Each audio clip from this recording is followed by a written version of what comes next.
বাংলাদেশের ম্যাক্সিমাম মেয়েরা তালাক দেয় মার বাইয়েদের ফুসলা নিতে।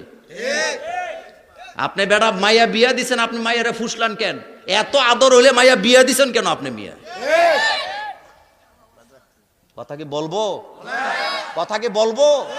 এত আদরের দুলালি আপনার মাইয়া, তা আপনি এটারে বিয়া দিছেন কেন? আপনি রাখিয়া দিতে পারলেন না বাড়িতে?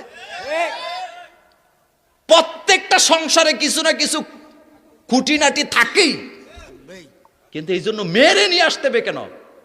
বাংলাদেশে কিছু বজ্জাত মা আছে, সারাদিন মেয়েরে খালি মোবাইল দিয়ে জিগায়, খাইছতি এই করছতি এই করছতি, তোর জামার বাড়িতে কি হয়েছে, তোর ননদরা বলে আইছে আজকে খাইছতি সময় মতো পাইছতি, তো তুমি তোমার এটা বলছে কেটা বলার জন্য?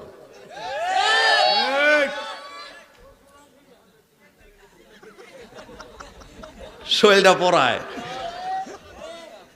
তাইলে বাংলাদেশের অনেক পরিবারে আগুন লাগায় মায়েরা। কথা কন্যা কেন? কারা? এমন মহিলা আছে না নাই? ও আমার কলেজার মায়েরা, মেয়ে তো বিয়ে দিছ, খবরদার এসব বলবা না। বিশ্বনবীর ঘরের হাদিসগুলো পরে দেখো, আল্লাহর নবী হযরতে আলী রাদিয়াল্লাহু তাআলা আনহুর ঘরে যায় দেখলেন ফাতেমারও মন খারাপ, আলীরও মন খারাপ, আল্লাহর নবী চলে আসছে।